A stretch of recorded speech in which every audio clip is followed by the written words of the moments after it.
Good morning. Welcome everyone. It is 9 a.m. and we are ready to start our fiscal court meeting for December 21st, 2023. And we have a quorum and the press has been notified. Yes. Okay. All right. Magistrate Gay, would you have our invocation this morning, please? Thank you. Let us pray. Gracious Heavenly Father, we thank you for this day, for this time of year, and for the most precious gift of all, your Son, Jesus.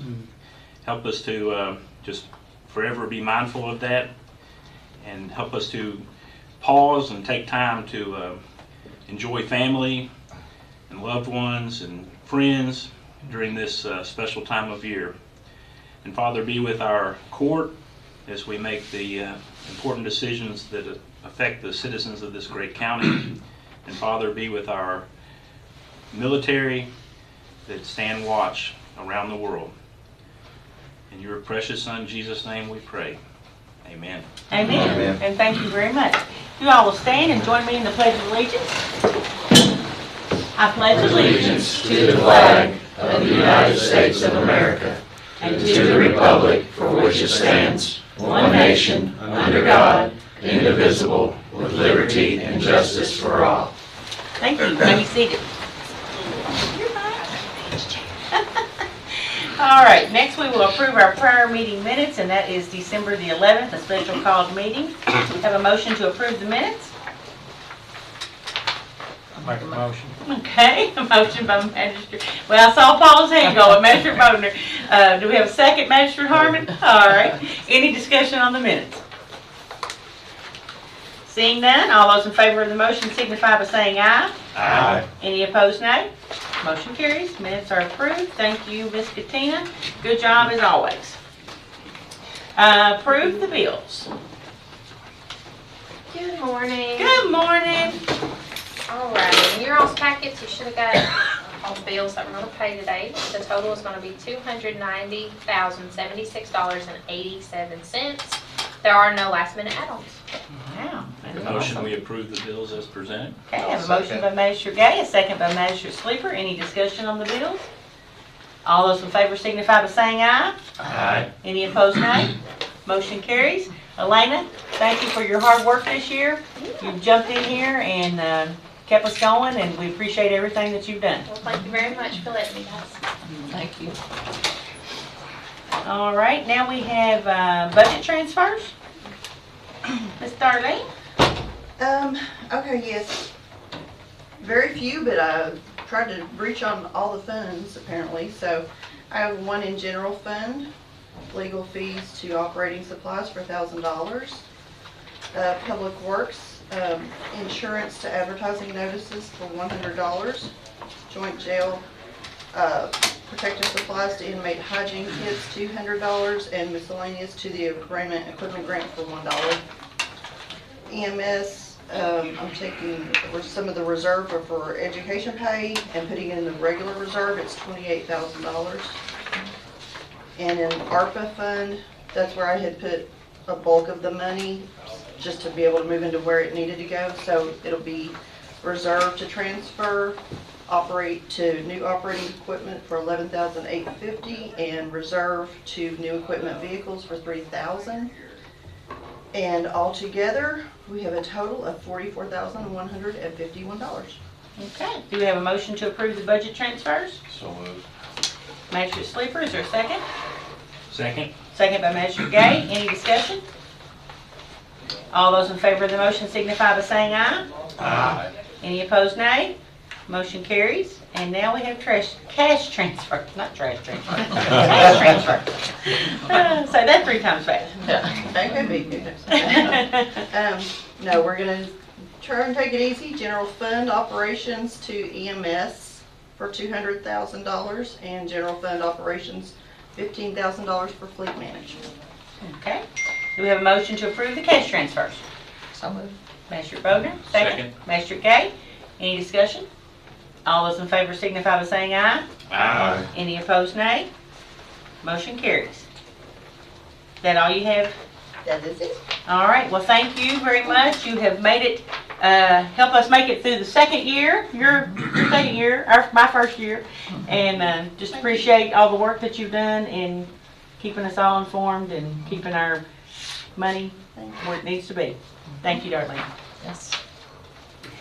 Okay, old business.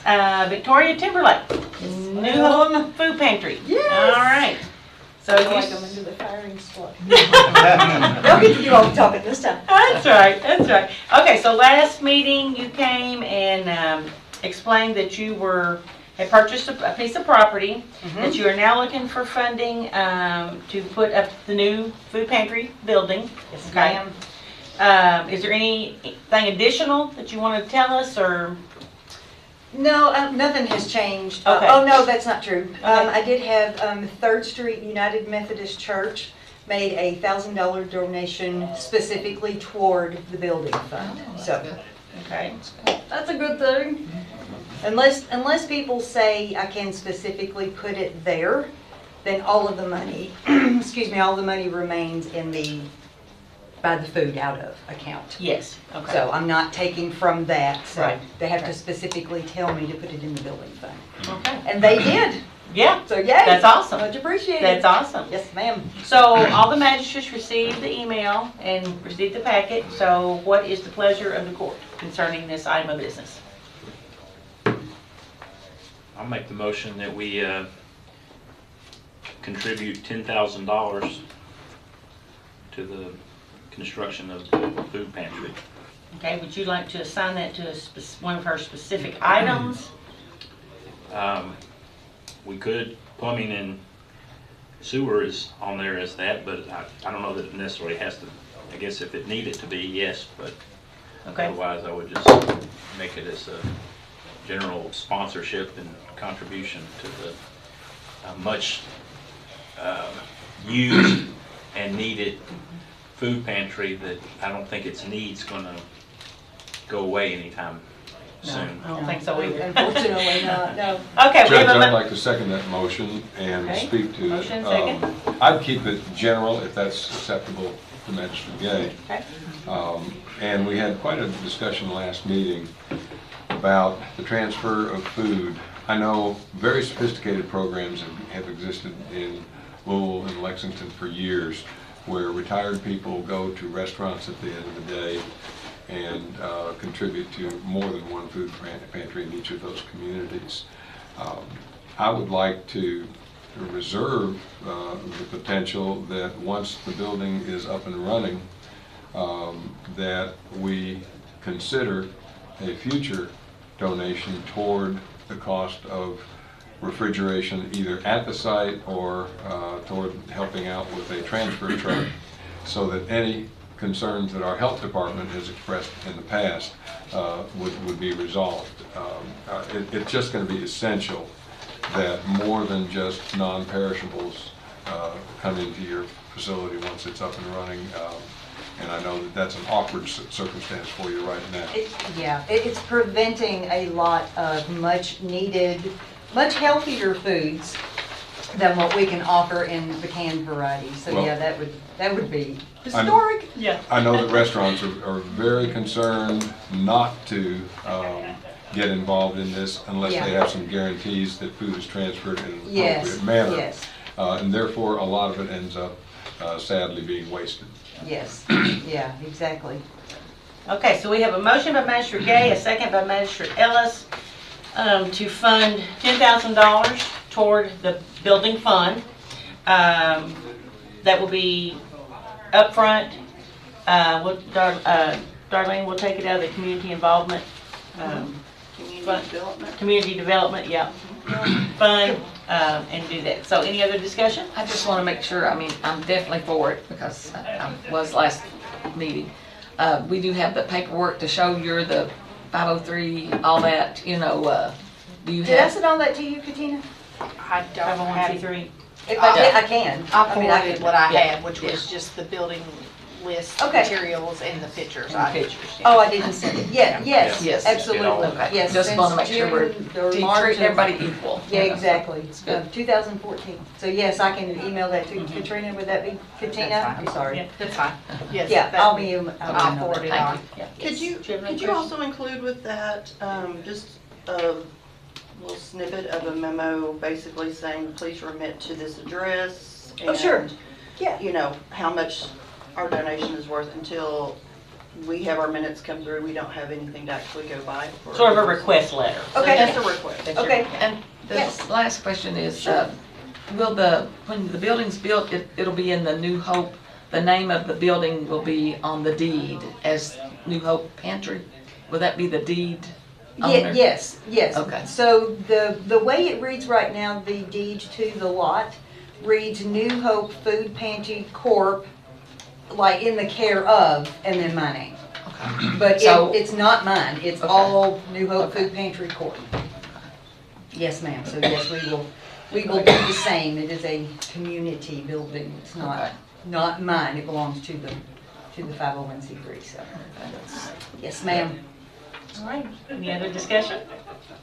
All right, all those in favor of the motion signify by saying aye. Aye. Any opposed, nay? Motion carries. And once the building is complete, you may come back and we'll talk about refrigeration. Thank you all. And then, once we get the request letter, that's when the funding will go out. Perfect, and you guys will mail that. Yes. Perfect. Yeah. Thank you, you'll have a great Christmas. Yes, All right, Merry Merry Christmas. Christmas. Thank you all, thank you, Magistrate Ellis. Okay, next in old business, we have the motor vehicle licensing fee ordinance 495.0 second reading. Ordinance relating to the motor vehicle license fee that may be charged to motor vehicle renting companies contained in House Bill 8 of the 2022 regular legislative session, whereas House Bill 8 of the 2022 regular legislative session of the Kentucky General Assembly amended KRS 68.200 to permit the motor vehicle license fee to be imposed and levied on a broader range of motor vehicle renting/sharing companies than previously permitted. Whereas the Fiscal Court of the County of Boyle, Kentucky desires to impose and levy said motor vehicle license fee permitted by House Bill 8. Whereas the county now incorporates the changes permitted by House Bill 8 into said ordinance, and now therefore be it ordained by the Fiscal Court of the County of Boyle, Commonwealth of Kentucky, as follows. And that was the remainder of that, but I have read the required paragraph. So, motion to approve second reading of ordinance number 495.0 relating to motor vehicle license fee. So moved. Magistrate Gay, second. Second. Magistrate Sleeper, any discussion? Effective July 1, 2024. Effective July 1, 2024. Okay, all those in favor of the motion signify by saying aye. Aye. Any opposed, nay? Nay. Okay, motion carries. I'll prepare what needs to go for the paper and send it to Katina. Thank you. Okay, new business. We have a new appointment, or reappointment, I'm sorry, to the Senior Citizens Committee, and that is John Russell. And Mr. Russell is here with us today. Yes. And need a motion to approve the appointment of John Russell to the Senior Citizens Board. Make a motion. Second. Magistrate Bodner, second by Magistrate Gay. Any discussion? All those in favor signify by saying aye. Aye. Any opposed, nay? Motion carries. Would you like to have any words? No, other than we just do good work, and those are familiar, you all are very familiar with it. Ben does a great job, and just proud and happy and honored to serve again. Ben, do Very you good. have anything you'd like to add? I would say that the the support of the fiscal court is absolutely imperative to what we do. I don't have the exact figure, but we will be right at serving 46,000 meals throughout the county. And one thing that we're very proud of is we've never served a frozen meal. All the meals that we, with the exception of the shelf-stable meals for emergencies, all the meals that we serve are hot. And that's something that from day one we decided, if it doesn't matter if you live in on Broadway or if you live way out on Miners Branch, everybody deserves the same treatment and everybody deserves the same hot meal. So we've made sure that's been Bless you. that has been accomplished, and we're very proud of the work we do, and I commend our staff and our adult day health care. Truly was there yesterday and had an opportunity to visit with them during the Christmas party that some of the folks here at the courthouse throw every year for our adult day health care clients. And I think, I don't want to put words in Trilly's mouth, but I think she would attest to the fact that the participants that we serve are very happy and Yes. well loved and, Yes, very and much. well cared for. And They are well cared for. they are. Yeah. Our staff back there is amazing. And, Staff is amazing. yeah, once again, thank you all, and Merry Christmas to everybody. Merry Yes. Christmas. Thank you for everything you do. Thank you. Mr. Russell, if you don't mind posing for a photo opportunity? Sure. Sure, glad to. Okay, you ready? Here we go, 1, 2, 3, there you go.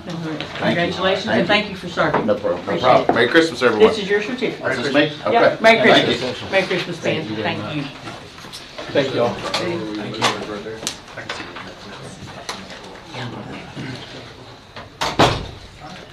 Okay, next we have Andrew Parsons with the Alum Springs Bike Park update. And I know you have someone with you, but I don't remember the name. This is Carl. Oh, Carl. Okay. Carl. Yep. Me.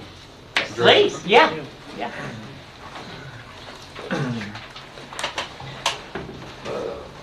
Carl can pull some. So I'm Andrew Parsons. I'm with Parsons Construction Services. We're also known as PCSI, and we call ourselves Pesci.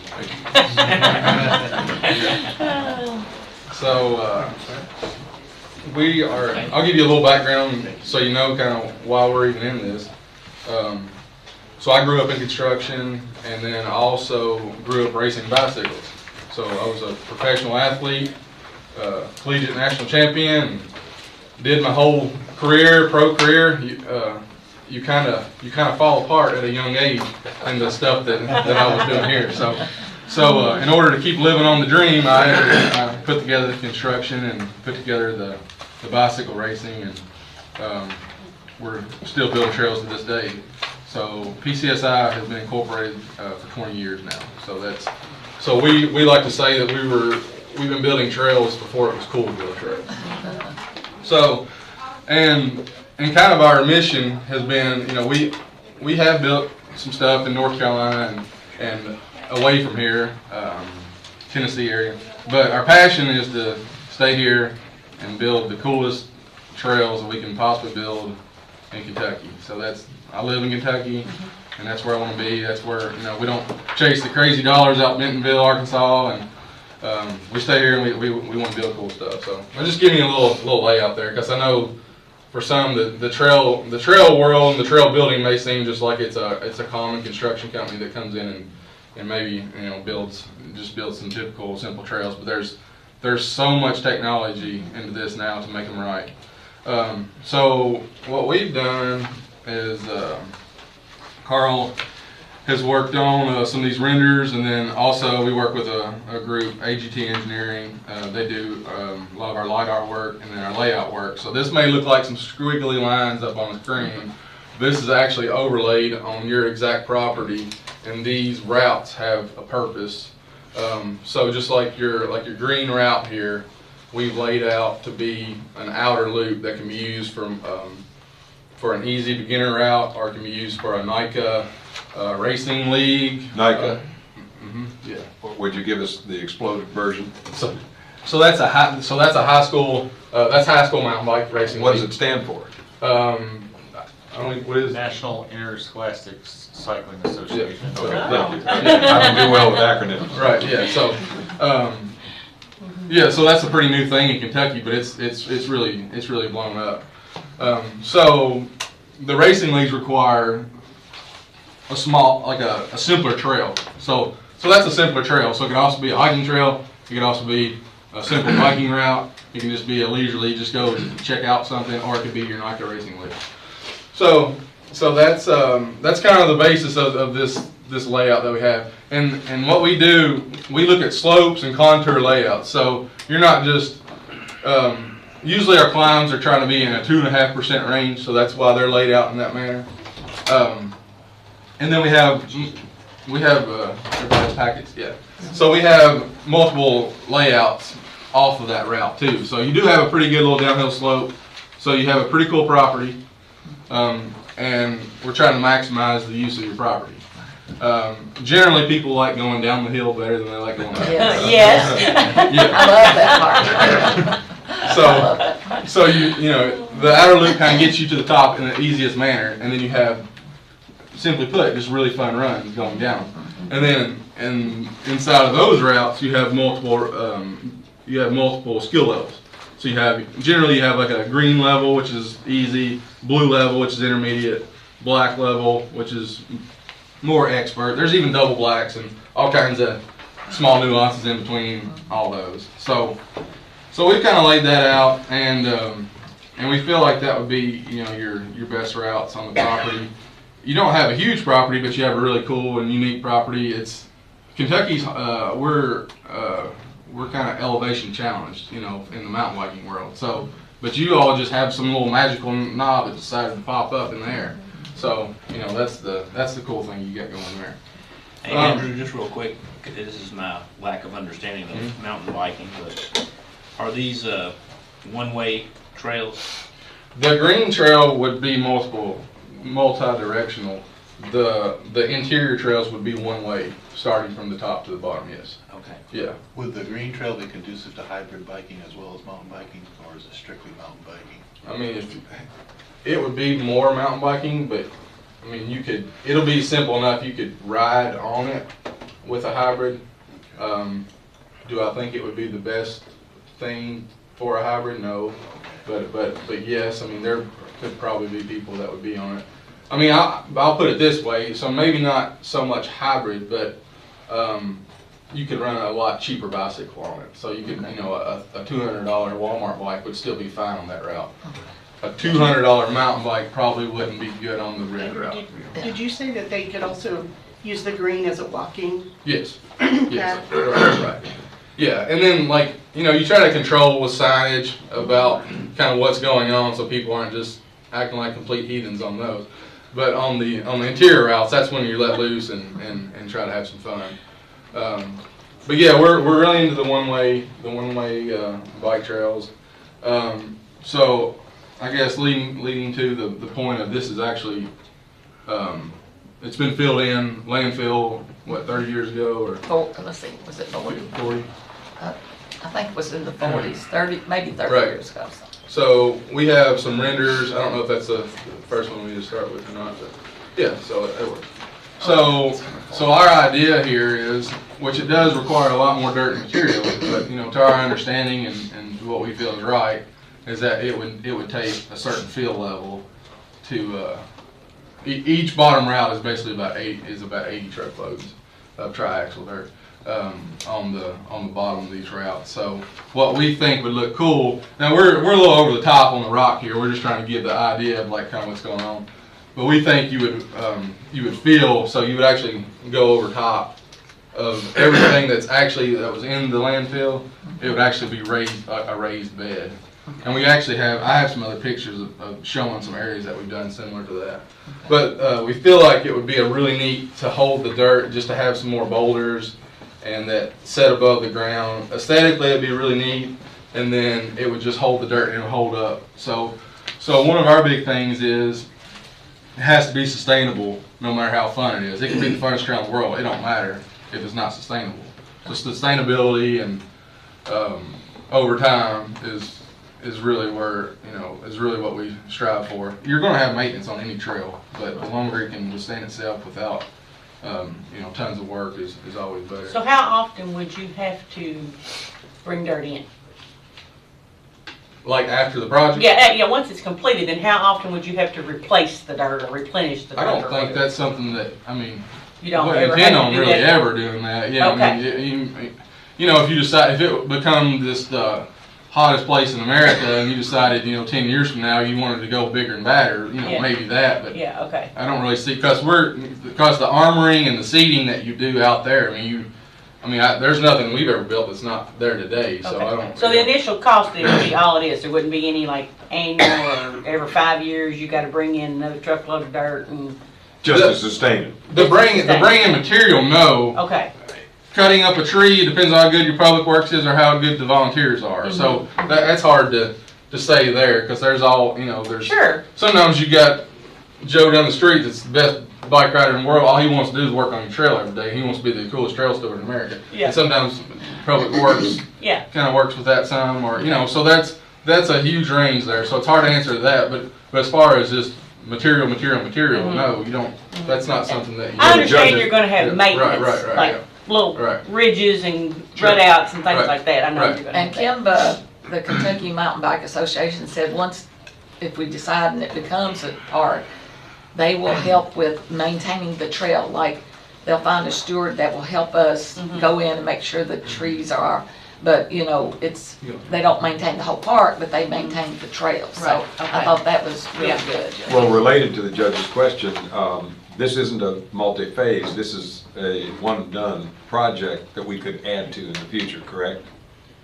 Yes, no. Yes. Yeah, it depends. I understand that too. It depends, yeah. So I'll get to that on like kind of money's sake where I think where you need to be, or it depends on if you're trying to phase it or if you're trying to go full-blown, destination worthy, let's get people here and let's get wild. And then I'm confused by Sure. item 1 and item 3. Item 1 apparently has no asphalt, and item 3 Sure. is a designated area with asphalt. Sure, yeah. So I'll go ahead and get on that. So, you kind of see the raised bed scenario, and then the rock, okay, we'll go ahead and jump this up. No, it's fine. The rock underneath the dirt, that's only in like swampy areas. And then if it didn't require like a super swampy area or a artesian that's popping up, we would just do the dirt field. And then, so to your point, so this pump track is pictured at the base of it. So a pump track is generally for about anyone. So you could take Walmart bikes, or you can take $10,000 e-bikes on it. It could be any level bike. So, and then to the point of the phase and project money, there's different ways that I build pump tracks as well. They can be concrete, they can be blacktop, they can be dirt, they can be 2 layers of asphalt, which is super smooth. So it's the budget is what determines how big and elaborate like you go there. So a pump track is actually at the base of it, and the dirt is actually the trail. So natural surface, people want natural surface trails. But then the pump track can be used, say it's a rainy day, it's a winter day, you can go and ride that and still get good exercise in, work on your skill level. And sometimes parents can sit and watch at the base of a pump track where they can't see the kids up in the woods, or they don't trust them, they're not at that level yet. So a pump track's kind of for everyone. So you can either get a workout on it, or you can learn how to ride a bike on it. But what it does, it's kind of a roller coaster on a bicycle. So, and you actually don't have to pedal on it. I know that sounds like you're not getting a workout on it, but you can use your momentum and you can pump around it. And it's just a really good time. We call it flow. You're just flowing, you're carving berms. It's kind of like, we used to call them poor man's skate parks, but they become a lot more than that. They become, really extreme and elaborate. But we built several of them, and the pump track is like a mountain biker's dream. It's just a really good time. So that's kind of what we had listed at the bottom. You can see the pump track in the next picture as a whole picture, and that's actually laying on your site. So all this is actually pictured there. And keep in mind, this is render situation. This is still preliminary design stuff. So a lot of these features out in the field, like there may be more mounds. Again, budget, like we could have shipping containers that you're dropping off of, or you can just have small rocks that you're dropping off of. We call these ones, let's see, the next picture. We call them Pesci boxes. We build these steel 1/4-inch plates that we form our dirt in because they hold up over time better. And it's kind of like skiing on a bicycle. They're ski jumps essentially. So this is more. It kind of shows you the mounds and the level of dirt that goes in. And that's all the added area. You still have the trail up in the woods, so it's almost a half and half. In your scenario, it's almost a half and half trail. So you got half up in the woods, half of it out in the field. So this would be, you know, people could see what's going on. They can see you down here. They wouldn't necessarily be able to see you up in the woods. But we consider a lot of these routes being 1/4 mile to 3/8 of a mile trails that come out of that come off the base loop. Are you at all required to comply with the ADA Disability Act and with tens of thousands of wounded veterans, lost limbs, and I'm personally very close to one. Right. Are these walkable areas and even wheelchair areas accommodating to veterans and others? So that's up to you all. So it depends on how many of those areas you want to have. But it can be done. It can be done, yeah, absolutely. Is it ever done on? Oh, 100%. Yeah. There's actually different style bicycles that if you wanted to invest in those to have on your facility to use for those same people too. They can be electronic, or they can even be sit-down pedal assist. They can be sit-down pedal assist, electronic / pedaling. So you can still ride some of the more extreme things. Like some of these routes here, there's people actually that compete in those divisions that ride that same terrain. That's good to know. On a different style bike. Yeah. I mean, if you wanted to, you could have one of those downhill trails built just for that. Yeah, it could be for a certain style bicycle made for the exact. Are these boulders on first? Is that what you? They are, and that's a little bit over the top. We're just kind of showing that we're elevating that, and we're using something to box the dirt in. You know, so that's definitely a render, more of a render than what it would. You would want something sticking out and showing just for the aesthetics of it, but we're just showing that that's kind of where you're encasing that in. But even but yeah, you're on top. We can, that's up to you all how far you want to go with that. But there's every level. Again, there's every level of that. But it's done all the time, yes. And do most trails like this have accommodations, restrooms, etc.? Half and half. Because that's another cost Yeah. that we'd have. In your situation, I mean, you could. A lot of them use like a forestry style bath. That's it's pumped it's pumped out of the ground. Pumped in the ground with holding tanks. But yes, I mean, it's generally what we see is a lot of times they don't start with it, and then within a year they're like there's a lot of traffic out there and a lot of people going at it. So next slide. So we were looking at, this is just more of like, you kind of see the little mounds, this is like kind of a jump zone. There's different levels of that.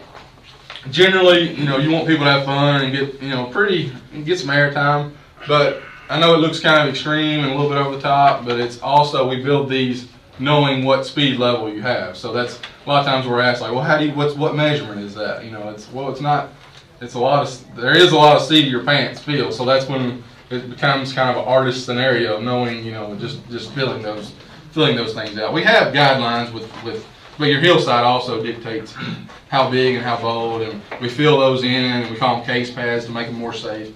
So, and the thing I want to add to some of this stuff right here, I know in Kentucky it seems a little bit more taboo still, but like, Colorado, North Carolina, this is as common or more common than playing football, and what we say with this is no one sits the bench. So, and then these are Olympic sports now. Like, this is not just some wild, extreme, people out there just causing havoc. You have every level from just kids level that's trying to come up through the sport to really high-end income homes that travel around in their Sprinter vans to come visit these facilities. And we still want to attract that style lifestyle in person because it helps your economic impact, and that's something we have to ride on because it's a good selling point for us building these. Do you do any parallel studies of the economic impact of our motels, our restaurants? And we personally don't do it, but I can give you like Silver Creek in Berea. They've got a full study. They actually made Southern Living top 25, and one of the main reasons was the bike park. But they actually they had college professors in there doing marked routes, and it records how much, and then they actually even know what the income level is of the average person that comes through that park. Well, and I'm more concerned with the actual dollars brought into the community, and as fiduciaries, of Sure. all our constituents. That's Sure. the more of that evidence we have, the better off we Yeah, are. there's a lot of it. I have, yeah, there's a lot of it. I have a lot of impact studies from John Strom. He's the president of Kimba, and he's given me studies and amounts and numbers, and I'll have Katina forward that to everybody. I should have done that. I don't know why I didn't, but. Well, that really helps us with our constituents, Yes. whether they're bikers or not. So we build, counties are usually easy to work with. We work with cities, Corps engineer, private individuals. Like we're currently on a pretty high dollar resort right now that we're building, because those people want, like, the people buying these cabins and when people come to the hotel and the golf courses, this is also a normal thing that they do as well. It's kind of like golfing now, you know. This is so. So would this proposed facility be able to host high school competitions and intercollegiate 100%, competitions? yeah. That outer loop would be, you would want to build that to where you could host that. And those, if you see those events, they're very, very, very large events. But there's also other groups like, what's the Bluegrass Cup? Yeah. Like they do, like it's called enduro racing. So this would be the style. This would be the style of course that they use. So they do They would do like 6 courses, and they would have, combined time at the end of the day, 2-day events kind of stuff. So you have a lot. And then the other thing is like festival style, things that aren't even competition, but are just maybe a couple bike manufacturers are there and showing their product or test rides. And, so you have all that stuff too. So I think there's one more photo we got. Is that it? Okay. Cool. So this is just that over and over. If we have a website, it's called ParsonsCSI.com. It's got a lot of our videos and a lot of our builds that we've done. Like I was saying, this is a kind of a small render showing you kind of what's going on, but the sky's the limit on these projects. Like if we were to bid at a design build project with you all, like a minimum project would be like $250,000. Like what we would like to build would be more in the $750,000 range, like to get more destination worthy. But we think it's still worthy enough to do the lower amount. And you were talking about phases. That would probably be like a phase 1, and you'd probably at least want to be considering a phase 2 to get somewhere in between on your dollar amount. And we realize this is all bid stuff, but generally stuff in Kentucky, we've been if you look us up, you'll see that we're the cool stuff and the neat stuff. We're the ones building it. And I do want to ask you a question. You did mention that some construction companies come in and try to do things with that. Now, what's your thought about that? Well, I think you just gotta have a strict rule sheet of what you require if you decided to do this build, of what if the person's got 5 builds under them, if they've worked with counties, cities, if they've worked with Corps, or there's just a certain regulation, and we have those same ones that we usually have to abide by on most larger projects. And mountain bike trail building is not, you can't, you have to have some experience in doing that. Yeah, 100%. To get what we want to get out of this. Sometimes that we see on a lot of our bid sheets, a lot of times it's a 5-year experience, and usually it's usually at least a 5 project build under the same thing you're doing. Because even trails and bike trails are 2 different things too. Exactly. We build hiking trails as well, but the bike trail deal is to get it set right where you're not, you don't want to have some unexpected, just something that don't flow right. You can have big jumps and fun stuff, but if they're not done right, it's dangerous. It's on the other end of it.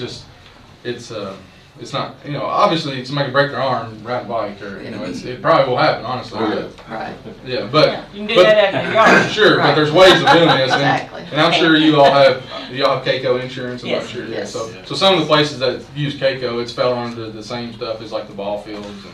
Yes. Have you actually completed one on a retired landfill? I haven't built one on a landfill. I like what you're showing and how you raise up. We built raised beds, like so. Like this is a raised bed project right here, and you can probably see. These are actual Right. projects. Yeah. So we got. This bridge looks very familiar. Is that in Boyle County?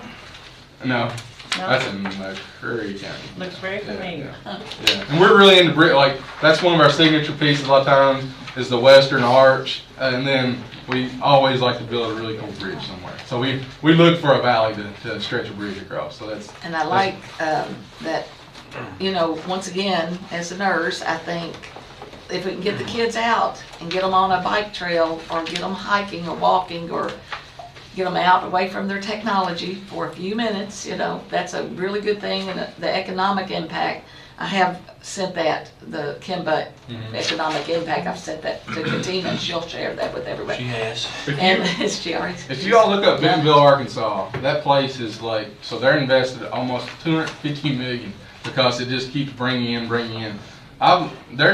leveling $1 million houses to build $7 million houses on the side of these trails and stuff. So this, what was there's a place in Bentonville that's similar to like the pump track that we put out. And what did they have, when they built the rail yard, it brought in 40,000 people that month. Yeah, so, I mean, if you put, I'm not saying you're gonna get 40,000, but I'm saying it's a smaller scale system, so, you know, if you can bring people in, it's up to the rest of the people to figure out what to do with them. But bikers spend, I mean, some of these people, you know, like my mountain bike's $12,000, and I have I mean, it's pretty normal. And there's people that have a lot nicer bikes than me, and they, you know, they're not scared to go eat and stay and travel, and you know, I don't know if you got how many bike shops you got over here now. You just have one. Yeah. They're into craft beers and you know all those things too. So, right. You know, So you said that you specifically has not ever built one on a retired landfill, but you know that there have been bike parks built on retired landfills. no, I'm saying we built raised bed scenarios. Okay. But So, on we built on industrial foundations before, but I haven't built on. Has anybody in the United States built on a landfill? Oh, lots of them. There's lots and lots of them. For the last 25 years, Florida, what do they have? They have raised landfills. They have big mountains. Well, that's where they put their mountain parks because they don't have any hills. Right. They don't have any hills. So in Florida, for the last 25 years, I always get this wrong, but I think it's Lancaster, Ohio. I keep saying I'm going to go up there and see.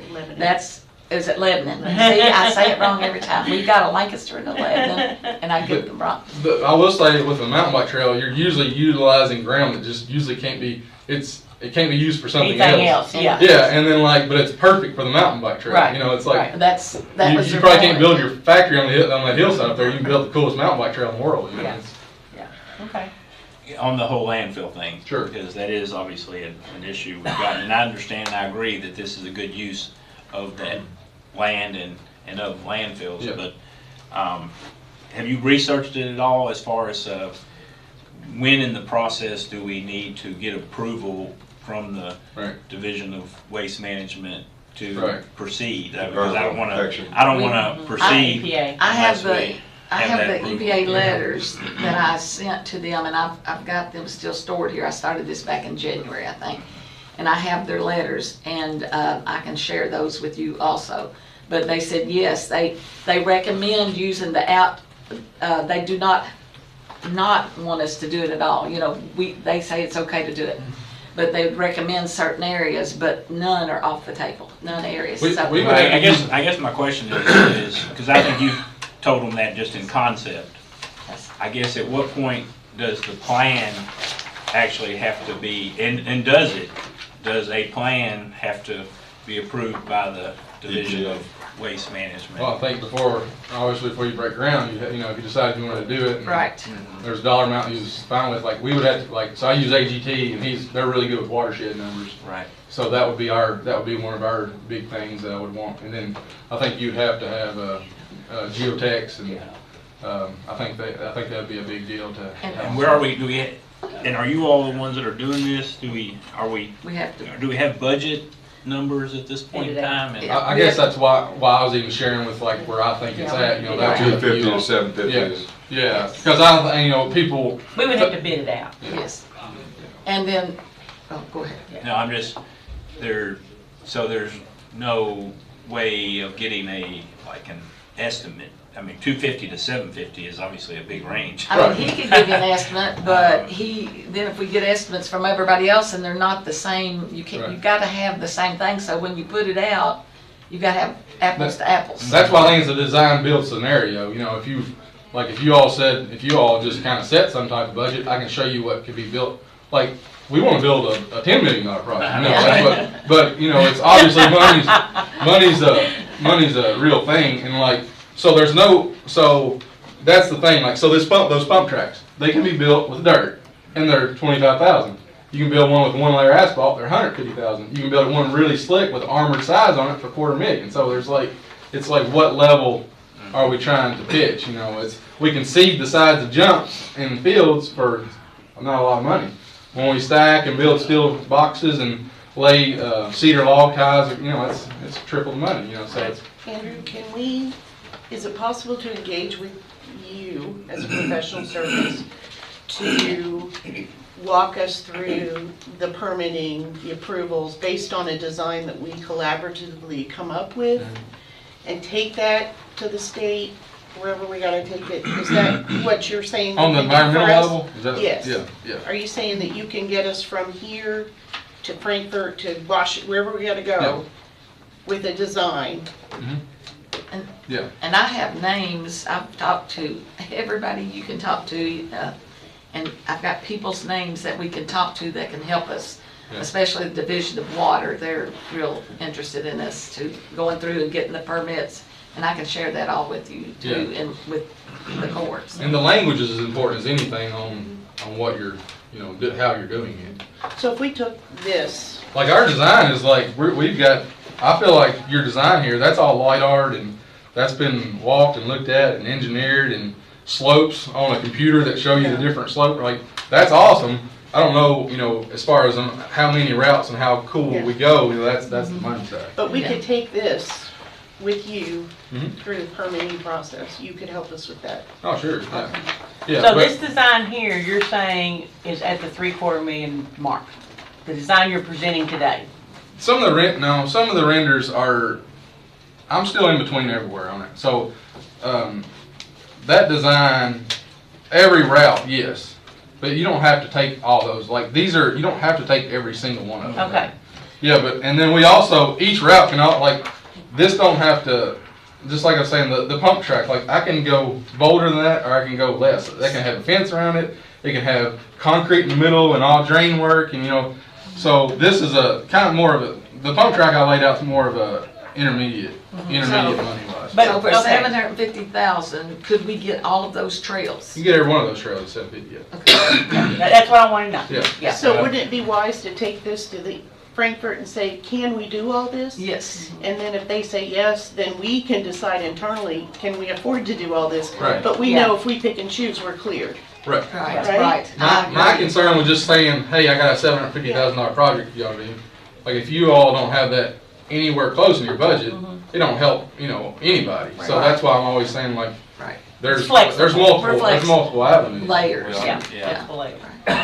Okay. I agree with what Julie and everybody I think is saying, is that we need to get this, even if it's this plan, just get it approved by whoever it's got to be approved by, to say, okay, yeah, you can do this with these conditions. You can't, you know, pierce the whatever, you know, the cap or And we're whatever. also stormwater permitted, so we got to make sure too that all that is And clear. All that's clear. And I've spoken with them also, so. I've Well, I got a lot understand of it's 6 contacts. inches right now. Like, if you had any sod removal, you're only allowed 6 inches on Okay. in the field. And then, I mean, I guess, and just my one person opinion though, is that then from there, we definitely, it needs to be a phased approach. You know, I could see starting with and it would be ambitious itself, but do the outer loop and then go from there as far as how the rest of the park develops and comes along, including the pump track Yeah. over time. Should we go ahead and make a motion to go ahead and investigate and take the steps to investigate the I think so. process? So I I think want so. to make a I'd like to- motion. I'll Yeah, I'd second. like to see Andrew come with a contract for us to do the preliminary work, Right. and that you all would approve at a set dollar amount. And I thought you may talk about Yeah. that, so I was thinking if you had it in the phase route, you know, the phase 1, the phase 2, the phase 3. I was thinking kind of what you were talking about, but maybe phase 1 even had the pump track on Well, I think Yes. we- it. A real basic, I could see a real Right. basic Right. Work on getting a dirt contract. pump track, Right, no right, bells and whistles kind of pump track. yeah. Yeah, so that was, yeah. So can you come back and bring that estimate? Yeah, like, I mean, so I guess I'm asking, so if I do it in if I did it in Yeah, phases, that'll phases, yes. help you all? Yeah.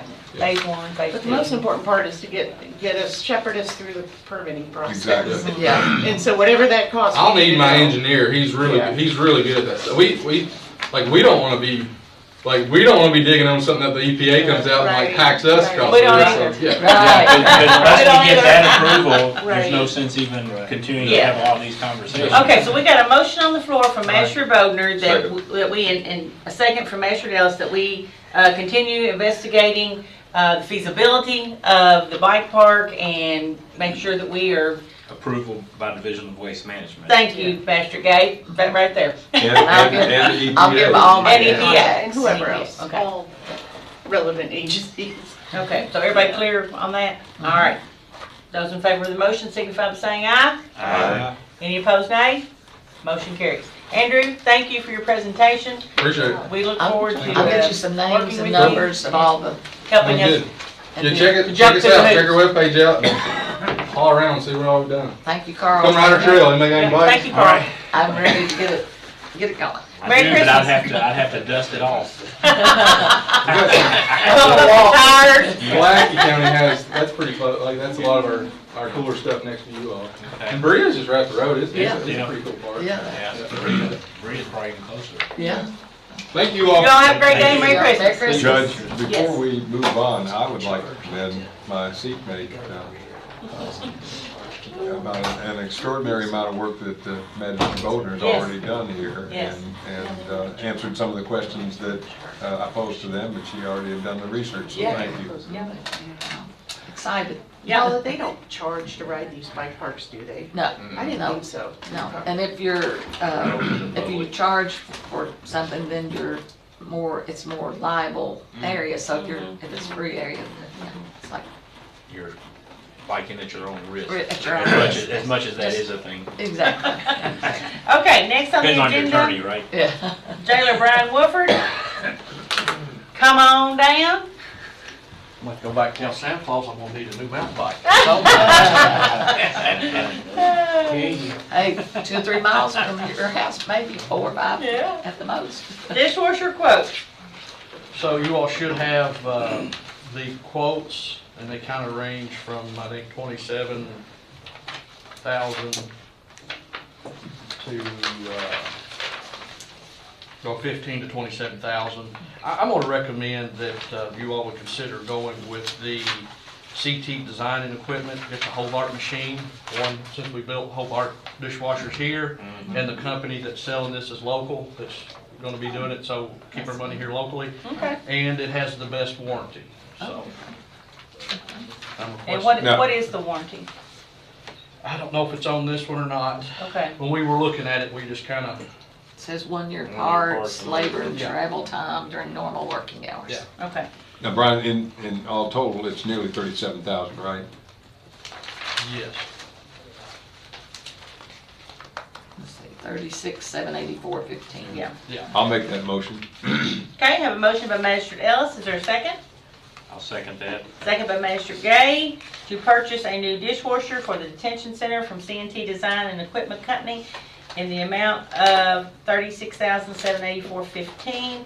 And is that going to be payable on demand? Yeah, that will come On out of the delivery. restricted account, the jail Okay. account, All right. so we'll pay upon delivery. Upon delivery. We'll have to get, well, we'll probably get a PO Okay. and, go that route, but Okay.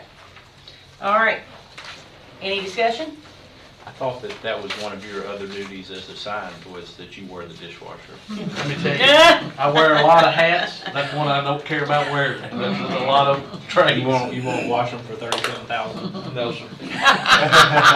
Is there a separate cost to Every day tear is out 7 the one days that we a You have? hear what former jailer Harmon said? Listen, It would mess your manicure up. Look at his hands, you think he ever washed the dishes, he was there?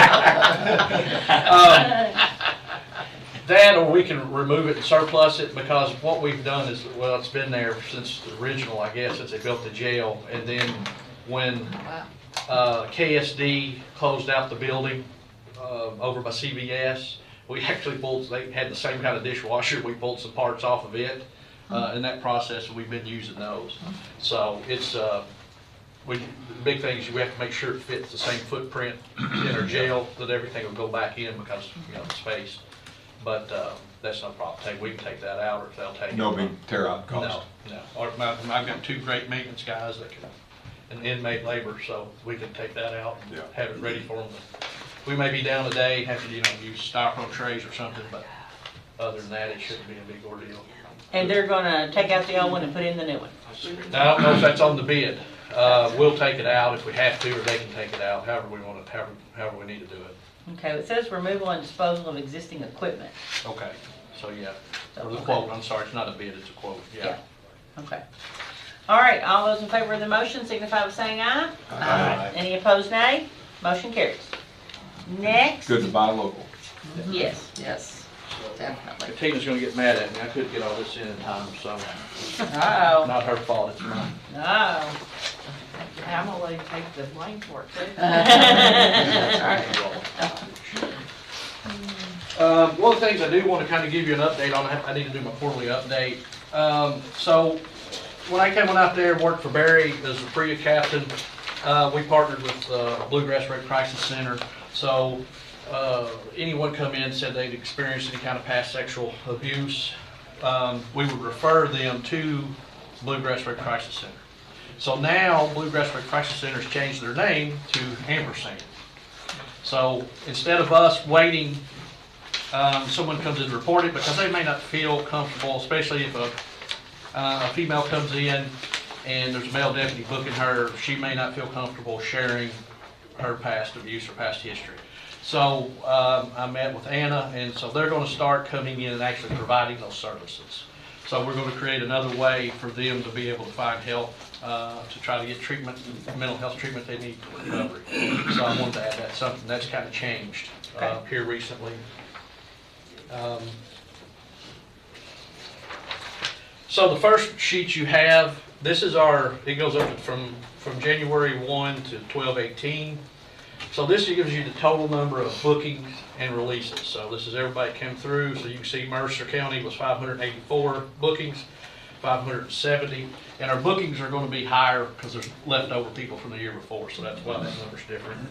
How many state inmates, Boyle inmates. So last year, and we're down, because we're usually around 3,000, 3,600. I know when Barry was there, we were about 3,600 a year bookings.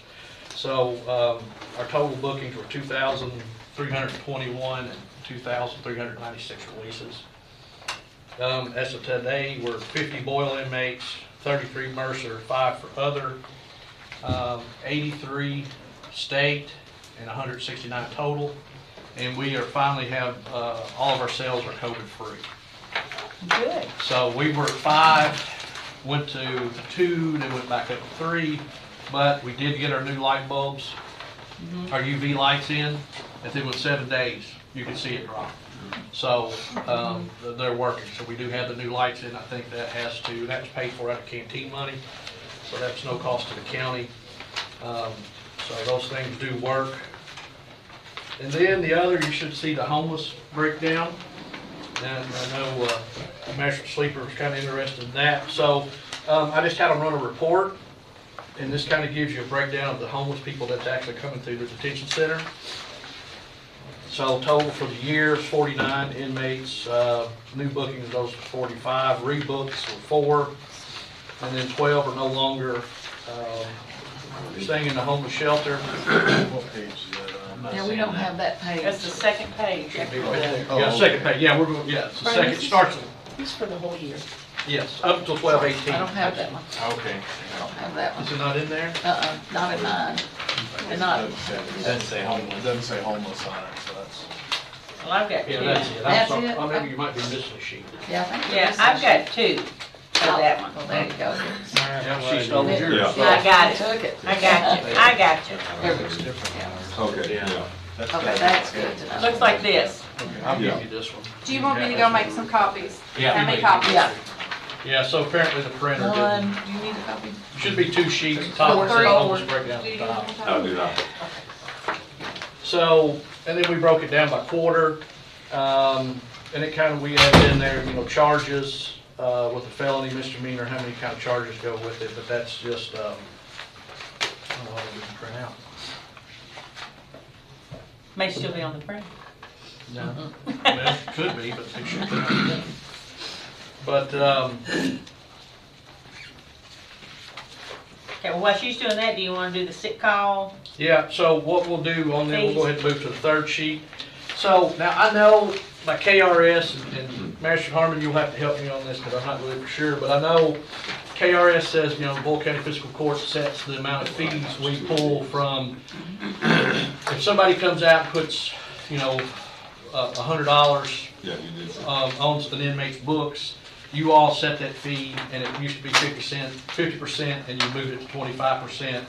So, but on this one, I'm setting the daily fees. I don't know if I set that or if the fiscal court sets it, but I'm gonna ask that you all, if it's acceptable to you, that you all go ahead and approve it and accept it. That way we're covered both ways, if that's okay. If that makes sense. So,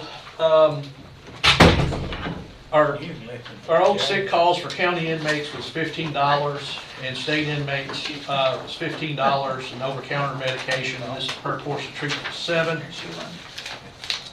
But the problem we run into where we receive money, a state per diem for medical cost, I can only charge a state inmate whatever that fee is and nothing else. Where if they're a county inmate, they could pay full price.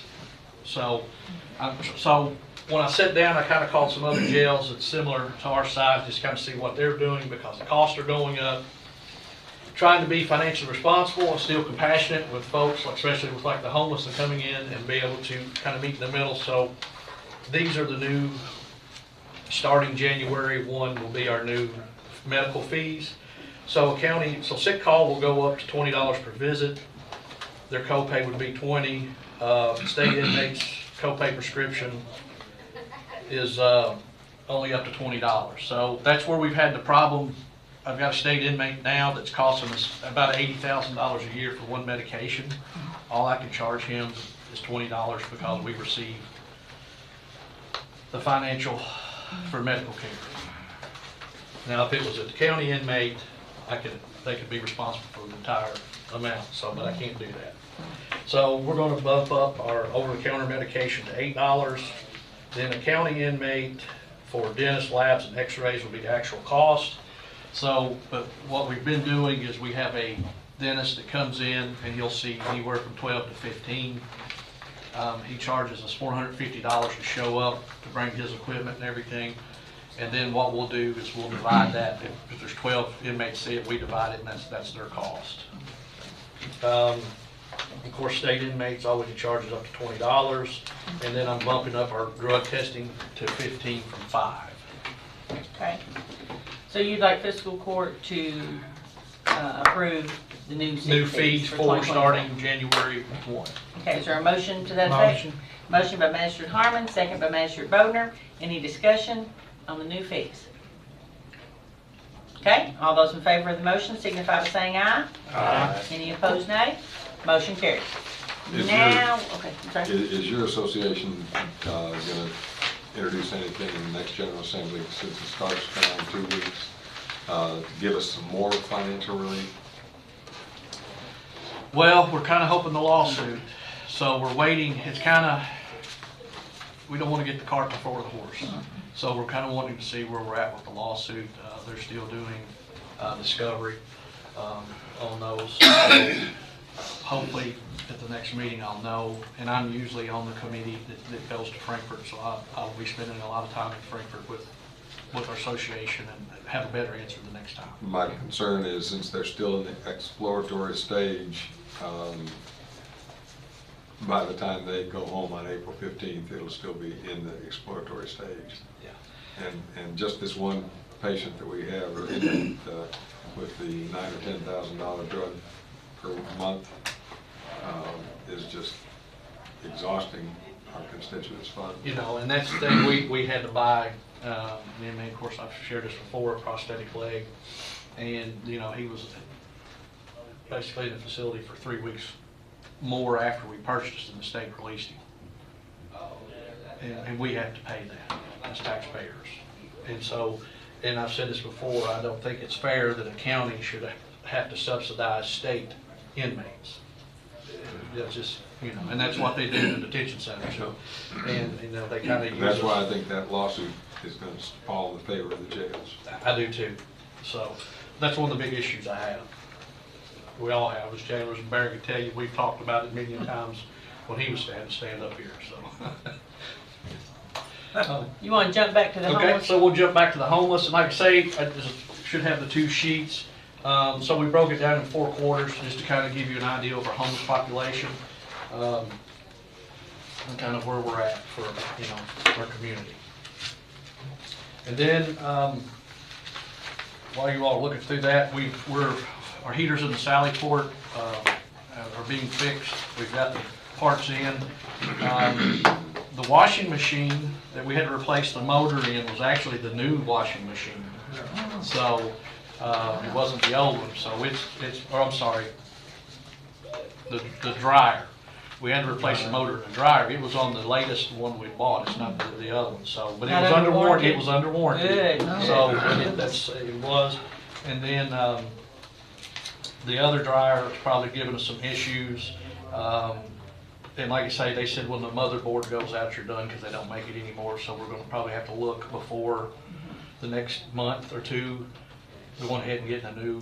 I think that's on the reserve list. It comes all that out, yes. Yeah. It's been approved by joint jail Yeah. that those items would come out of that restricted fund Yeah. or whatever we call it. Yeah, I think that's where it's at. So, and then like I say, the dishwasher is on there, so we'll go ahead and get that ordered today. Okay. And, but that's where we're at. And basically, just trying to keep everything fixed, get everything, keep it running, but that's, Keep the lights on. yeah. So, and then, so COVID, so I think that's all I have. All Questions? right. Any The other questions? jailer's 24/7, folks. When we're asleep, the jail's still going. Yeah. Still washing, doing it all. They do 3 loads of laundry every day, 3 loads of dishes every day. What I mean, they do it 3 times a day. And the thing, back when we were at 400, we were actually washing clothes 24/7. We had to bring on extra shifts because we had so much laundry that you couldn't do it in the normal. Got 1 or 2 inmates that were in there still in their uniform. But, that's all I have. Well, thank you very much. We appreciate you and the work that you do, and Merry Christmas to you, your family, and your staff. Merry Christmas to you Merry all. Christmas. Thank you all. Doing a good job. Thank you. All right, Steve Griffin, Uh-oh. comp time agreements. I move that we approve.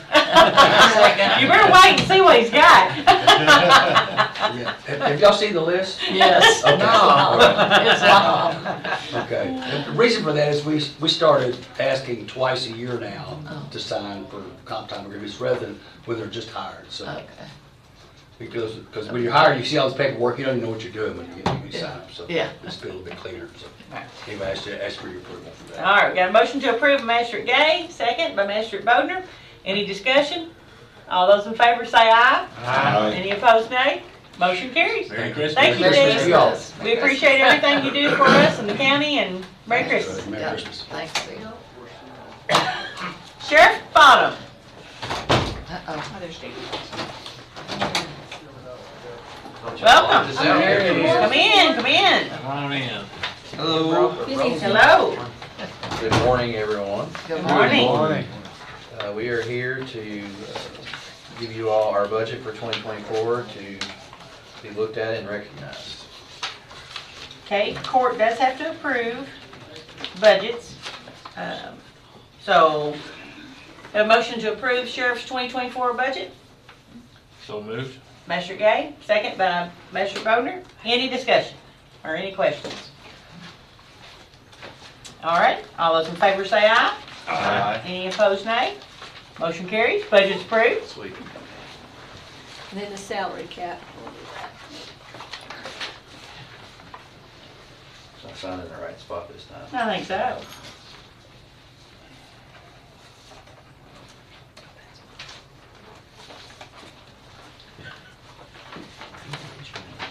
There you go, sir. Okay. We'll wait till that. Okay, and then this one has to be the motion made and second. Okay. All right, so you got your salary cap that you're presenting and state advancement bond. Okay, so we'll do salary cap first because it goes along with the budget. Okay. Okay.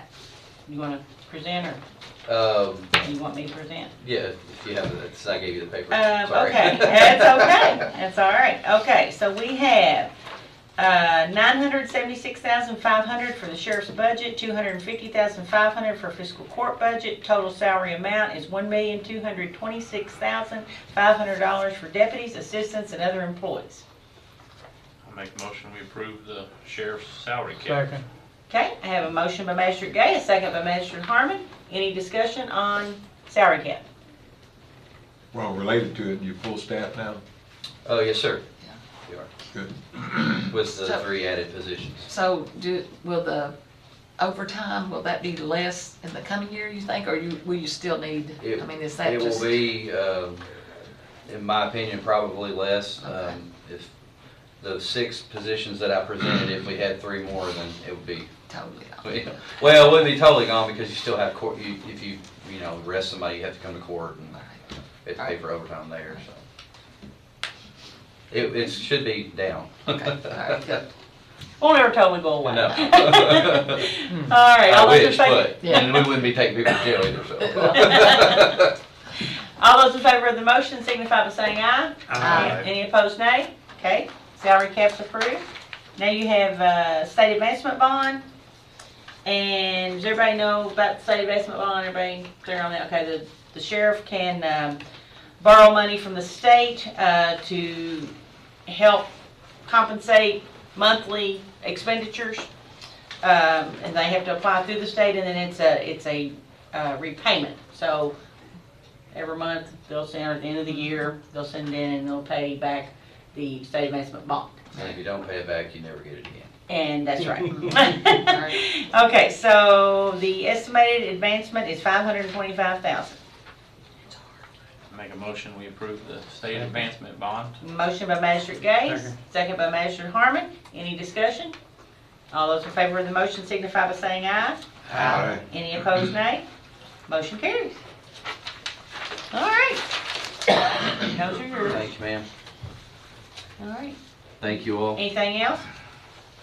You guys have a wonderful Merry Christmas and Happy New Year. Well, thank you. I'll see you all, and some of you in a little bit. Yeah, for a our little next bit, meeting. a little while. Merry Thank you for the Christmas. job you Merry do. Christmas. Thank you for the job your deputies do, your office staff, and we appreciate everything. So, Merry Christmas. I wouldn't be the sheriff if it wasn't for my office, so I really appreciate that. Absolutely. Thank you all. Y'all have a good day. Okay, recycling director, Angie Muncy, come on down. On down. And Merry Christmas, everybody. Merry Christmas. All right, I think you all have this in your packet. The transmission is going out on my Ford 350. It's only a 2018 and only has like 47,000 miles on it. I guess there's no warranty left. Oh, well, of course not. Of course not. Had to ask. Well, it was starting to slip, and then I don't think it wasn't the fault of it, but I think it progressed it more is when we used it to haul them couple of weeks there we hauled the dead animals with the trailer. I don't think that helped it. Oh, okay. All right. I mean, it was already starting to slip a little bit anyway, so I ain't gonna say that was to blame, but I think it progressed it just a little bit when we were down and we used the little trailer and pulled them, so. Okay. But either way, it was going, so. And this is But the this only is from, quote. Tommy got this for me. Okay. You know, this is the quote that he's given me. And of course, it's got the year warranty or whatever with it, so. Make a motion, we approve the. But now, unless you wanna buy me a new one, I'm truck all about repair. getting them.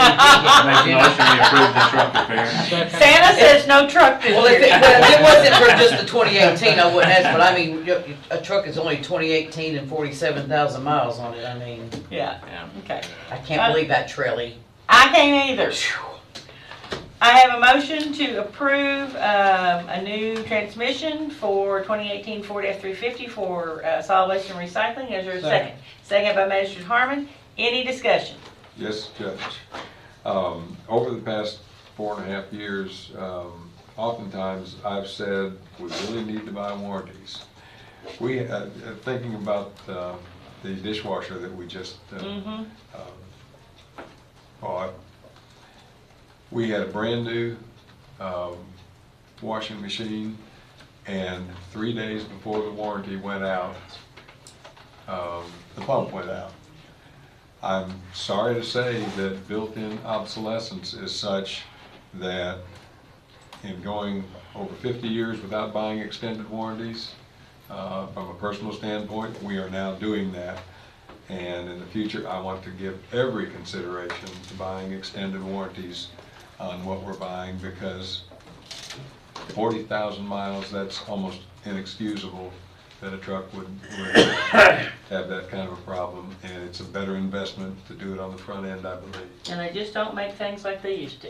I'm one vote, but I'll be saying it every time we're buying a vehicle or anything of consequence. I agree. Darlene, are we good on where we take this out of? I've not even seen a quote, so I don't know. Okay, it's $5,875. You can have my copy. Yeah, we'll be good on that. Okay.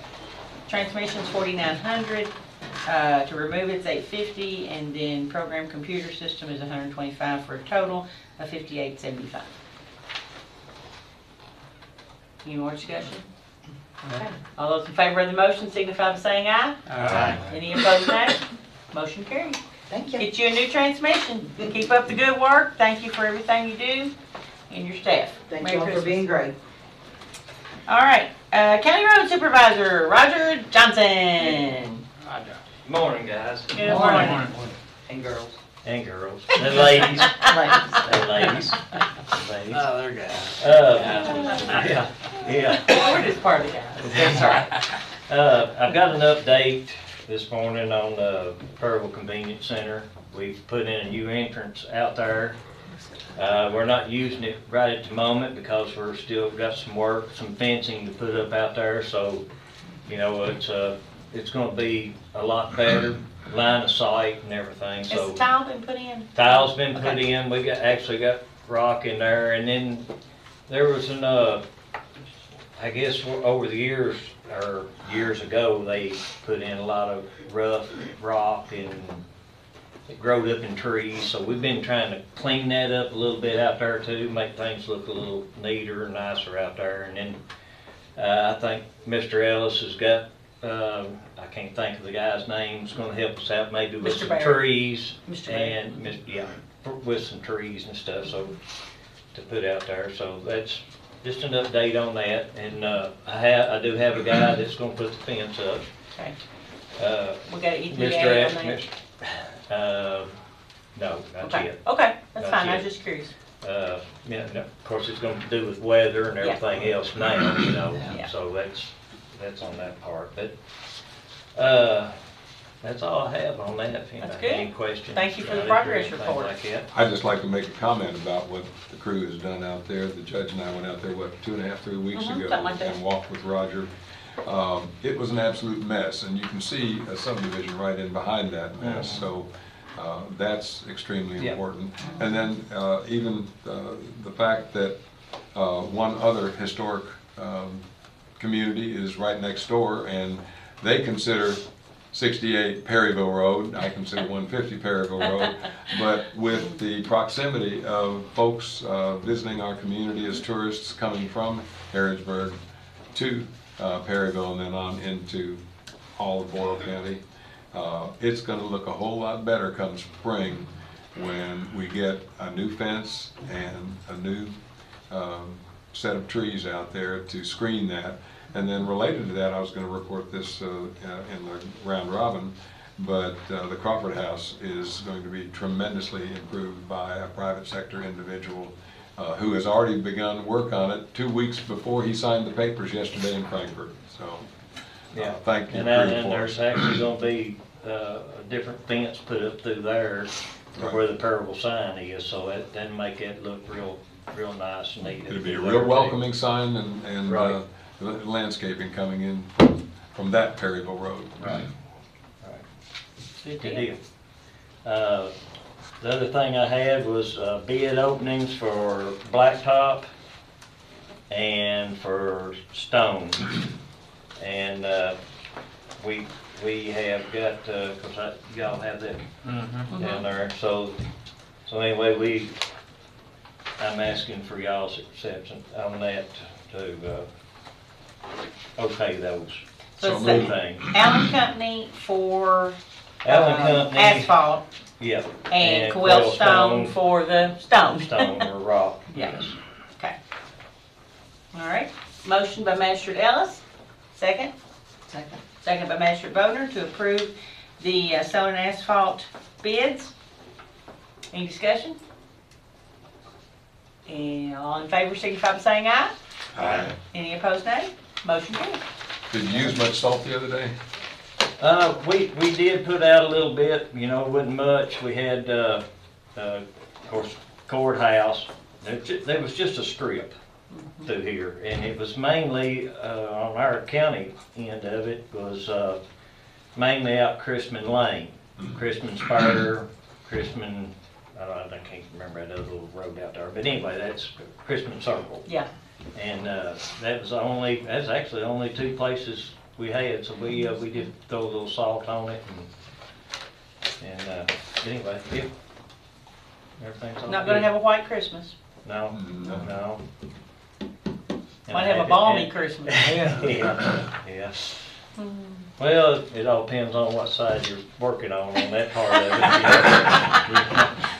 You know, if you have to work in it, it's not real good. That's but, right. I mean, That's anyway. right. Balmy is good.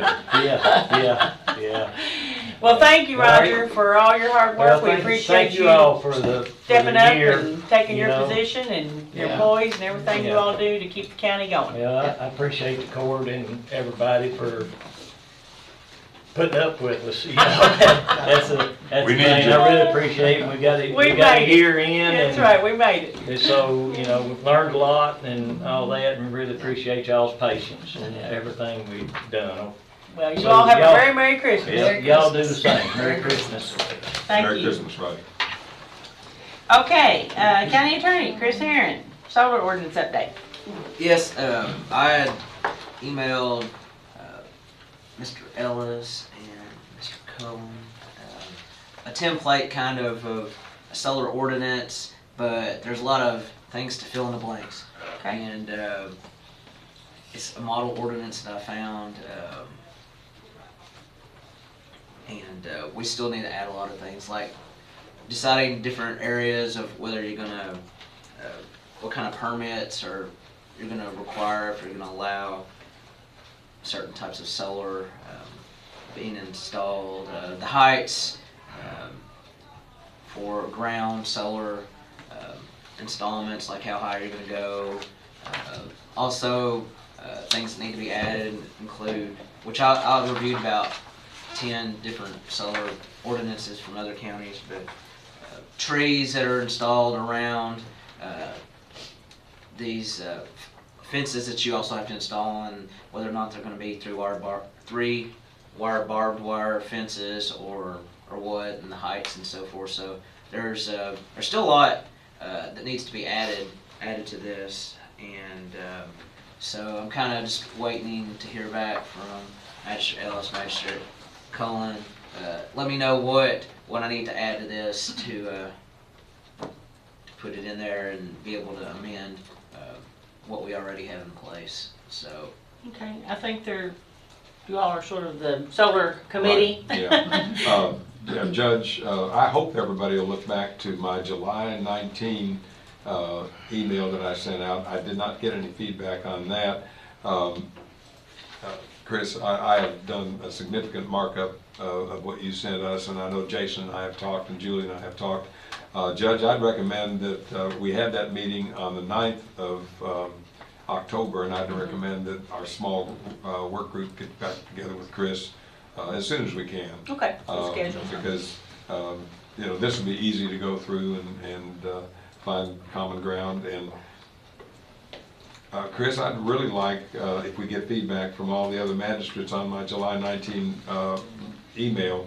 I can see it used as a preamble if that can legally and legitimately be done, because there's almost a philosophy in that email that I sent. It was only 2 or 3 pages long, but hopefully everybody will take a look at that. And if you give us any feedback before we meet, and Judge, I guess we'll have to get together for a date that meets with Chris and with Jason. The sooner we can do that, the better. Along with that, then, you know, our solar moratorium, is it set to expire December 31st? Yes. So, I think that it needs to be extended. Yes. So we can get this all worked out. Yeah. And, I mean, I can't say how long it's gonna take. I mean, I don't think it's gonna be an overnight thing. What are you gonna recommend on extension? Probably, what do you think, Tom? 3 months? I've That's what I was talked thinking. I've talked with Magistrate Cullen, and he was thinking 60 to 90 days, and I can go with either one. Let's do 90 days. Let's do 3 yes. months or, yeah. Okay, so I need a motion to extend the solar moratorium for an additional 90 days while we work through the ordinance to present it to the fiscal court. I'll make that motion. Can we say through March 31st, just to be clean? Yes, March 31st. Motion by Magistrate Sleeper, second. Magistrate Bodner. Any discussion on the extension? All those in favor signify by saying aye. Aye. Any opposed, nay. Motion carries, and we'll get a date set for the committee to convene. Good. All right, thank you. Yeah, we might want to have a couple hours so that we can really hammer it out and have a good document to bring forward to the court. Okay. Because if we can get moving before the 90 days, that's certainly. Oh, yeah. We Right. could, yeah. If we get it done before then, you can make a motion to Moving forward. Moratorium. Yeah. end the Rescind the moratorium. Right. Okay, all right, we're into magistrate reports, and Magistrate Sleeper, we'll start with you today. Okay. Our Animal Control Committee was to have met on December 18th, but due to illness with some of the staff, one of the staff members, we had to reschedule that for some time in January, date and time to be determined. We had our first 90-day review of the 2023 Boyle County Animal Control and Danville-Boyle County Humane Society Agreement. We held that on December 14th. Judge Bottom, Julie Wagner, Steve Griffin, Sissy Sloan, myself, and then representatives from the Humane Society, Carrie Koo, George Coomer, Laura Coleman Pritchard, and Fizzy Ramsey were present. We made some minor changes in the agreement, page 4, part 2, section E, regarding the language describing not commingling animals with unknown vaccination or veterinary status. The wording on the adoption floor was stricken because we don't want them on any floor being mingled, so there was a point of clarification there. Everybody approved that, in agreement with that. The requirement that all animals be vaccinated as soon as possible, with every effort being made to have all vaccination appropriate animals vaccinated within 4 months was added. Actually, that might have been in there already, but we reiterated that. An exception for 4 hours? Huh? 4 hours or 4 months, you said? 4 hours. Kittens, though, is an exception because their vaccination is like at 4 months, their complete vaccination. So there are exceptions, but typically it'll be within 4 hours or as soon as possible. The shelter director, our shelter director, Sissy Sloan, and the Humane Society director, Carrie Koo, will coordinate with one another on the fostering and rescuing procedure. Our director will be responsible for the health examinations, the vaccinations, and other appropriate veterinary care that's commensurate with her training. And prior to their release to fostering or whatever, the Humane Society director will ultimately be responsible for the placement of the animals with the fosters and so forth. But that's once the appropriate exams and veterinary care has been completed.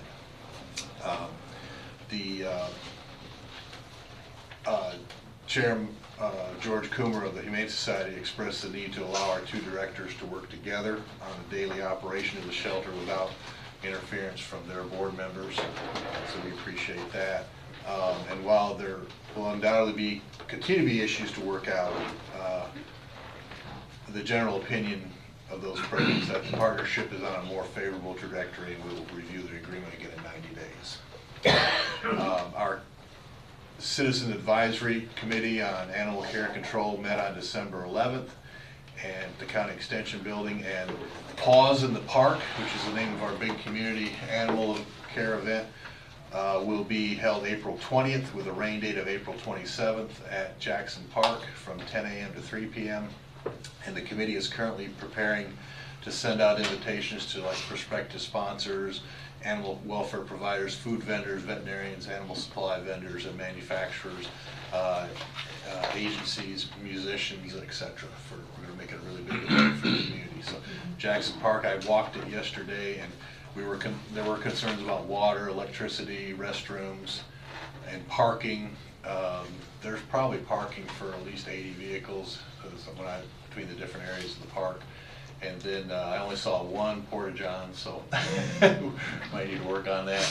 But there was electric and water out there. Have you communicated with Parks and Rec Board? I mean, not Parks and Rec Board, but Parks and Rec Department on all of that? Yes, I've had conversations with our Parks and Rec Director. He's highly favorable of the, it'll give the park more visibility. Absolutely. And it's kind of been overlooked a lot, but it's an excellent facility. I forgot how big that park was. Yeah, very nice. But what a nice asset. So it'll help showcase the park as well as our animal care and control department. The Economic Development Authority met on December 18th, and the EDA and its legal representation, we're still negotiating the purchase contract with Norfolk and Southern for the railroad for the 83 acres of land for industrial development. It does appear that the railroad has eliminated most conditions that we found unacceptable. We're still working on some other wording of conditions that we still find problematic. But once an acceptable purchase agreement is reduced, we'll proceed with the survey and phase 1 environmental study on that. The EDA is also requesting that local government officials contact their state representatives and senators to request that the state provide for phase 3 KPDI, that's Kentucky Product Development Initiative, funds to help with further economic development projects. That's how the phase 1 was how we were able to potentially acquire the property we're looking at, but phase 3 has not been set yet, and so I have a sample letter that I can provide. I need to make copies, but if I could give a copy to everyone to contact your senator and your state representative to encourage them to provide phase 3 funding so we can continue to have projects. On December 14th, some members of our Boyle County Task Force on Homelessness, as well as others from the community, helped the Heart of Kentucky United Way pack 120 duffel bags for the homeless. 50 were for Boyle County, 50 for Mercer, 10 for Lincoln, and 10 for Garrett County. And they also packed some smaller packs that the police department will carry in their cruisers if they encounter an emergency homeless situation. So with some needed items. So that's it. All right, good deal. Thank you very much. Magistrate Ellis? Thank you, Judge. Covered solar, so I struck that. Yesterday, and we have Commissioner Series with us today. Yesterday, he and I were at the Parks and Rec committee meeting at City Hall. There are just extraordinary things going on under the leadership of the new director. I think we have over 40 of the weeks where major activities are going to be going on already and are already scheduled and ready to go. A lot of discussion about pickleball. Apparently, with 14 courts, although some need improvements, we're a leader in all the Commonwealth of Kentucky with both the interest and the participants. Did I hear correctly? 150 people are involved right now? Yeah. I mean, it's really taking the area by storm. Other communities, it's become an economic boom. We hope that that's going to take place here as well. Good improvements on lighting and signage going to be taking place out at Millennium Park. And Judge, I'm going to give, I'll give you a brief synopsis of many of the other issues, but just commendable work by the staff and the new director. In Perryville, the public hearing took place on the cell tower that would go up just off of 68 and just out of town from Perryville. Everything seems to be go now. There was no dissension. I got some early dissension on one issue, and that was any health aspects, but both state and federal laws going back to 1996 clarify that there are no radiation or other health problems So that was not an issue that was even up for debate. The Crawford House, the physician from Louisville, as I mentioned before, is already working actively, and he wrote to me a couple of days ago that he was going over to Frankfurt and Counselor, thank you for your many years of work on the legal aspects, and Harold Edwards, perhaps for as many as 7 years, to make sure that we can preserve and restore the Crawford House, and now it's in private hands, and that will be taking place.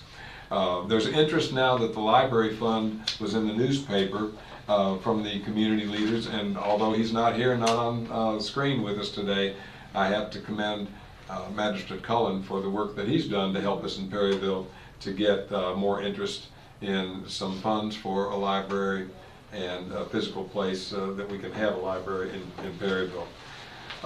Interestingly, and I think I mentioned this last meeting, a friend of 47 years contacted me a couple of weeks ago, and over $2 million of $4 million has not yet been spent, allocated to tourism and parks in Kentucky.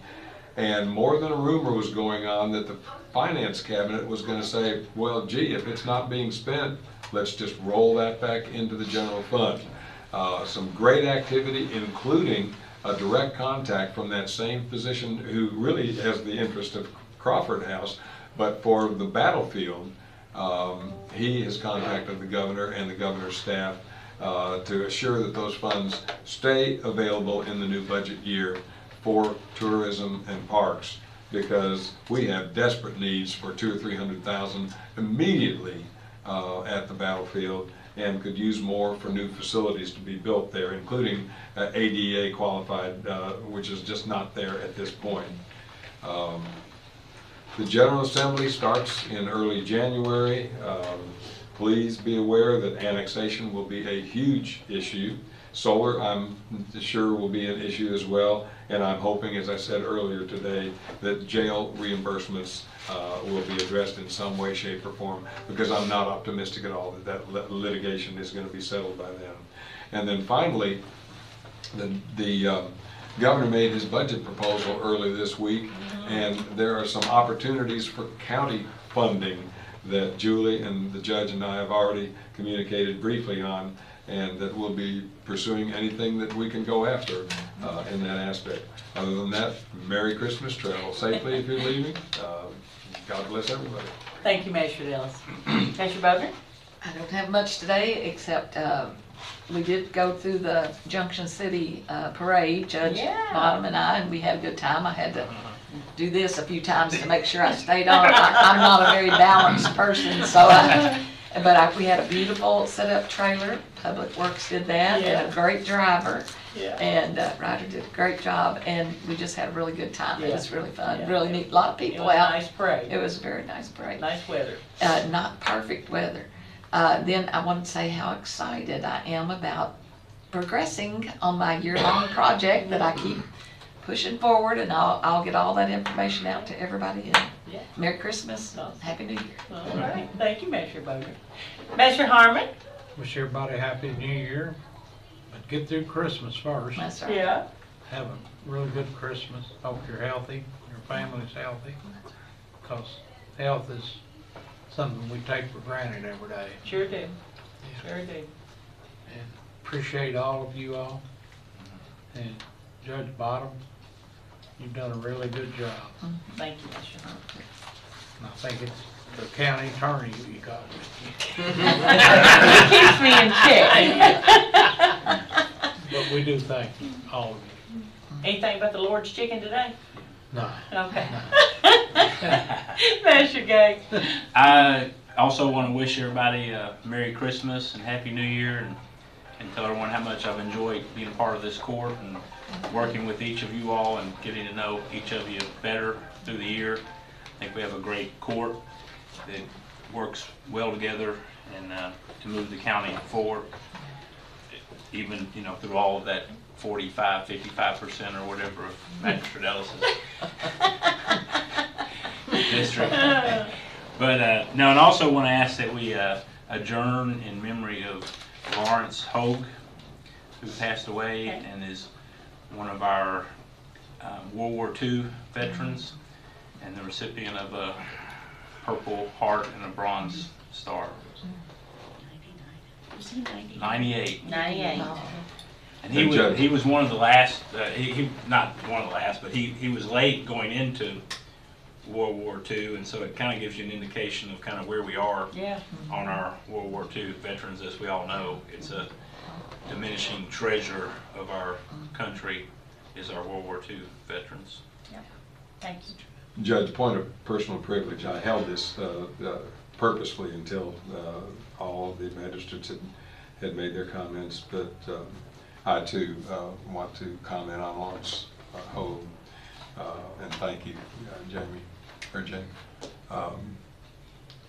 I received the phone call very early the other day when he had passed away, because Jim Hogue, Jenny, and I are very close friends, and I've become extremely close to Lawrence Hogue over the past several years. A dear friend at church, one of the finest Christian men that you'd ever meet. And many of you will know that a couple of years ago, he was the recipient of the Chandler Award as one of our outstanding veterans in the community. I was so happy that I was invited to his 97th and 98th birthday parties, and had a bunch of pictures that I was able to send to Jim and Jenny. And I hope you'll look on Facebook for several different people, the family members and my post, and just learn more about what an extraordinary individual he was. He shared some very, very intimate stories about his experiences on the ground, in the islands, in the Pacific Theater with me that I just cherish what he told me, including one that would always bring him to tears when he'd tell it, and that is that when he was severely wounded, within moments of the gentleman who pulled him off the battlefield and saved his life, that gentleman was killed by a sniper. So, thank you, Judge. We just don't know what our veterans go through. You know, I think sometimes we have this false idea that they go over there and, you know, and they protect us and they come back home, but they face a lot of tragedy.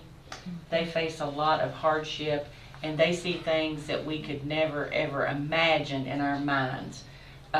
What they go through when they are in combat, and they're fighting for our country, and they're fighting for us. So we need to remember all of our veterans, especially at this time of year. December is the month for the highest rate of suicides, and unfortunately that falls within our veterans group. So we want to remember Mr. Hogue's family and all of our veterans. And any of you who could come tomorrow to Centenary, the visitation starts at 11 and the funeral at 1, and the interment will be in Junction City at the cemetery. Thank you. Thank you, Judge. Attorney Herron? Yes, so I was able to attend the Boyle County Parade. Maybe I said this last time, I can't remember, but it was really good parade. You did, because you said it was hard to compete with me. All right. Let's move on then. But you can see Chris. Absolutely. A lot of, I guess a lot of our, and I'm surprised Magistrate Gay didn't talk about this, but there were a lot of all-state selections or honorable mentions from Boyle County, including her. I believe they're kin too. A little bit of kin, including Sage Dawson, and Avery Bodner, Brock Driver, Austin Gorley, Colin McClure, Demario Brown. So that's pretty cool. That is pretty cool. Our little county, you know. And when you think of the thousands of players statewide. Statewide. So that was pretty awesome. It was pretty awesome. I can't Test believe I forgot that. Test our team. I said so much, and on Facebook, everybody's going to ban me from Facebook if I put another Boyle County Rebel thing on. No, we won't. Stop it. But other than that, you know, it's been a great year. It's been a good year. You know, some of our new members of our court, welcome, and hopefully feel at home now, and we can move forward in 2024 and do even greater work. And Merry Christmas to everyone. Happy holidays. And we'll see you next year. All right. Julie, you have anything? I don't. Okay. Darlene, do you have anything? Okay. So to wrap it up, in your folder or in your whatever that is, packet, Mike has, just FYI, Boyle County Emergency Medical Service Revenue Report for the fiscal year, so he's included that in your all's packet. I want to recognize Commissioner Series here today. He has been here for most of our meetings, and it's always a pleasure to look out into the audience and see you sitting there. So thank you for being here and supporting fiscal court. We've already talked about the parade. I attended the emergency preparedness committee meeting with Brian Cowell. I think that was on Tuesday, and it was sponsored by SERPRO. We had a nice little meeting at the library and learned about what all SERPRO can do to help us in disaster situations, all the services that they provide. So it's good to know that we have somebody local that something were to happen that, you know, they're just a few minutes away. Also, I want to remind everyone that the courthouse will be closed Monday and Tuesday, which is the 25th and 26th.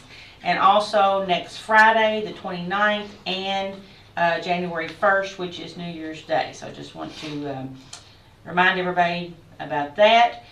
I also want to say, wow, we have made it through our first year. And it has been a pleasure. Yes, yes. It has been a pleasure to serve as Judge Executive this year, and it's been a pleasure to serve with you all as the court members and everyone just working together. You know, at first, I don't think any of us were really sure how all this was going to work out and, you know, which way we were going. But as we've gotten to know each other and serve together and be around each other, I think we can all see that we all have the same goal in mind, and that is to serve the people of Boyle County. So, you know, we set aside, I don't look at you all with any letters beside your names. I look at you all as co-workers and friends, and I just want to say thank you for all the support, the love, the advice, and conversations that we've had all during this year.